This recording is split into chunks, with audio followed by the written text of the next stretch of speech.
За үзэгчдээ бид хулан спорт сургалтын төвийн ирдэг хулан циркус клуб дээр ирээд байна үзэгчдээ. Тэгэхээр яг одоо бидний хажууд сууж байгаа эдгээр бяцхан авьяаслаг охтууд маань туудахгүй зохиогдох Италийн Ром хотод зохиогдох дэлхийн циркчдийн тэмцээнд их орноо төлөөж явах гэж байгаа юм авьяаслаг хүүхдүүдтэй үзэгч та бүхнийг уулзалж байна. За тэгээд үзэгчдийн хоног өглөөний мэнд хүргэе.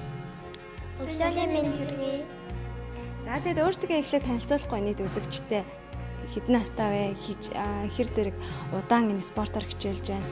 Намайг Ариун сайхны хонгор зул гэдэг. Би энэ дугуйланд яваад 2 жил хагас болж байгаа 10 настай. Намайг Батгамбайгийн Сувт гэдэг. Би тэгээ энд хичээлээд 3 жил болж байна. Одоо би 10 настай. Баталгын хөгжил гэдэг. Би хичээлээд 3 жил болж байна. Дараа хөгжил. За ингээд хулан циркус сургалтын төвд суралцаад 2-3 жил болсон хүмүүс ийм хурд амжилтанд хүрнэ гэдэг маш бахархалтай байна. Тэгээд мэд өнөөс оролцох гэж байгаа тэмцээний хадлаар үзэгчтэй мэдээлэл өгөхгүй юу?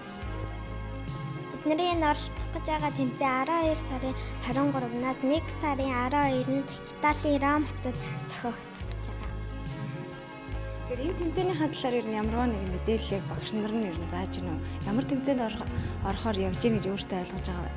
Монголынхаа төлөөлөн явж байгаа. Тэгээд хичээл сэтгэлтэй. Та нарын хувьд өмнө одоо ямар нэгэн олон улсын чанартай аим том уралдаан тэмцээнд оролцож ирсэн үү? Гаргаж ирсэн амжилтуудаас асууртвал. Бид гурав анх удаа оролцож байгаа. Дэлхийн циркчдийн тэмцээнд. Дэлхийн циркчдийн тэмцээнд маш олон орны улсуудаас авьяаслаг юм та нартай адилхан тий. За тэгээ насны юм сайхан уран бүтээлчид ирнэ. Тэгээ та нарын дэлхийн циркчдийн тэмцээнд явахаас ингээд шалгаруулалтын талаас ярихгүй. Яагаад энэ дэлхийн циркчдийн тэмцээнд явахаар шалгарсан хичнээн одоо шалгуурыг давж иж энэ тэмцээнд явах болов? Маш их шалгуурыг давсан Монгол улсаас шалгарч. Явуулсан бүх хүүхдүүдийг авахгүй дунд нь уралдвал чадвараар нь авч байгаа. Тэр дундаас шалгарсан. За тэгээ та гур яг энэ дэлхийн циркчдийн тэмцээнд ямар номер, урлагийн номер үзүүлэх гэж байгаа ба ер нь бэлтгэл хэр явагдаж байгаа вэ? Бэлтгэл маш өндөр явж байгаа. Тэгээд нөгөө бид нар баалуулж тоглож байгаа. Миний өнөр яг одоо тэмцээн нь 12 сарын 20 дээр болно гэж штэ. Хизээ явах гэж байгаа вэ? 12 сарын 16 юм уу 17-нд явж байгаа. Тэгэхээр өрсөлдөгч бусад орнуудад ямархан үзүүлбэртэй ирнэ гэж бодож байна. Ер нь сэтгэл санааны бас бэлтгэлтэй байх шаардлагатай шүү дээ. Яг тэмцээний талаар ямар төсөөлөлтэй явж байгаа юм эндээс? Яа талаар ер нь амар сайн хүмүүс ирэх байх. Ялангуяа хятадыг л амар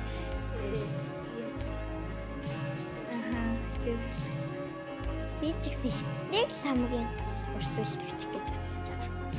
Ер нь яг ингээд олон зэрэгтлийн өмнө өөртөө ингээд номер үзүүлэхэд сандарч юм уу тийм тохиолдол гардаггүй. Ер нь би бас уран ураачдыг боддөг юм л да. Сэтгэл санааны бэлтгэл хамгийн их чухал байдаг юм болов уу гэж боддог. Яагаад тэгэхээр тэр олон зэрэгтлийн одоо тийм бүгдээрээ та нар л анхаарлаа төвлөрүүлээд хараа сууж байгаа шүү дээ. Ер нь яг ингээд тайзнаар гарч та нарт ямар мэдрэмж төртэй бэ? Анхны энэ номероо зохиогоод анхны тоглолтын дээр айгүй сандарсан. Тэгээд яг юмлуугаа анхаарлаа төвлөрүүлээд ирэхээр сандархан байна. Анхны тоглолтын дээр л сандарчсан. Тэгээд 3-4 удаа тоглоод нүүр харагддаг. Тэгээд өөрсдөө мэтгэлээд байна. Та нарын хувьд одоо яг энэ уран уралтаар хичээллээ гэж өөртөө зорьсон уу? Эцэгхэн зөвлөсөн уу? Яагаад ер нь энэ спортыг сонгох болсон бэ? Манай дүү анх хичээлж эхэлсэн. Тэгээ манай дүү энэ дугуйлангаа тараал гэртээ ирж дандаа бэлдэнгүүт өөрөө чисээр байгаа сонирхолтой. Тэгээд харсан. Харин би сонирхлоор орсон хүүхдүүдийн нугарж байгааг нь хараад атаархаж тэгээд хорч харсан минь хөдлөөтэй хийхэн гот марсан. Би ч нэндээ ингээл зургатаар хараад эхлээл спагат суугаад тэгээд дараа нь багш дээр ирж шалгуулаад тэгээд та нараас ярьж байгаа Италийн Ром хотод зохиогдох нь дэлхийн циркчдийн тэмцээнд их орноо төлөөлнө. Түүнээс өмнө яг энэ Монгол улсын бүх одоо уран уралтай циркт ингээд өрсөлдөөд тэрэн дундаас шалгарсан шүү дээ. Ер нь яг хичнээн хүмүүстэй ямар багуудтай өрсөлдөж ингэж тунжуулдаж энэ тэмцээнд явах гэсэн байна. Монгол дотроо олон цирк нуграачтай дэг тэр дундаас шалгарч өрсөлдөж эцнээ одоо бүр их шалгуурыг давж иж энэ тэмцээнд орох. Манай Монголд ч үгийн уян наарлахаа төрлөختтэй байдаг. Тийм учраас ихэвчлэн нугалт нь бол ихэвчлэн их байдаг учраас тэр тал нь хүүхдүүд дотроос шалгарсантай баяртай. Эцэгчүүд нь ер нь яаж хүлээж авч байгаа хүүхдүүдэд том дэлхийн хэмжээний циркийн тэмцээнд эх орноо төлөөдөд оролцсон гэдэг чинь маш их хариуцлага, дээрс нь маш сайхан зүйл тийм. Ар гэр нь ер нь яаж хүлээж авч байгаа, багш нь юу гэж зөвлөж дэмжиж байна. Манай эцэг их айгүй баяртайгаа анхандаа бид нар ерөөсөө ингэж орно гэдгээ хэлээгүй, эхлээл зүгээр л шууд шалгуулаад тэгээд дараа нь орох болсондоо л хэлсэн. Айгүй баяртай. Тэгэл манай ах эгчнэр амжилт хүсье. Амжилттай яваарай. Тэгээд анхныхаа тоглолтыг гадаад яваад үзээрэй. Ерөөс амжилттай тоглоод тэрнийхээ нэрийг аваад сайн яваад. За тэгээд их чинь нийт үзэгчдийнхээ өмнөөс та гуравт амжилт төсмөр байна. Үнэхээр энэ бага болчраасаа эх орноо төлөөлөөд Монгол улсаа төлөөлөөд дэлхийн хэмжээний циркчдийн тэмцээнд оролцох гэж байгаад маш том амжилт хүсье. Тэгээд амжилт гаргаад ирнэ гэдэгт бол их чинь итгэлтэй байна. Тэгээд амжилттай яваад ирээрээ. Тэгээд эргээд бас магадгүй ирээд өдрөө дахин үзэгчдэг шинэ мэдээлэлтэй олцсон. За баярлалаа. Бас үзэгч хүүхдүүдтэй болоод те ер нь үзэж байгаа хүмүүстээ хандаж юу гэж хэлмээр байна.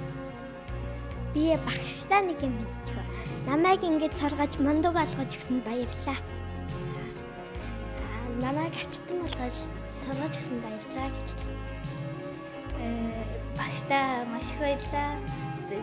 Багшийн зүтгэл хөдөлмөр бидний юм сайн болж байгаа. Баярлалаа. Тэгээд үзэгчтэй яг одоо бидний ажил сууж байгаа энэ гурав хүүхэд маань Монгол улсаа төлөөлөөд дэлхийн циркчдийн тэмцээнд эх орноо төлөөлөөд оролцох гэж байгаа юм авьяаслаг гурав хүүхэд байгаа. Тэгэхээр Монгол улсын хэмжээнд олон шалгууруудыг дагаад тэр олон уран бүтээлчдээс тэргүүлээд эх орноо төлөөж дэлхийн хэмжээний тэмцээнд оролцсон юм байна. Тэгээд энэ мэдээллийг үзэгч та бүхэндээ Хулан циркус клуб дээрээс хүргэлээ.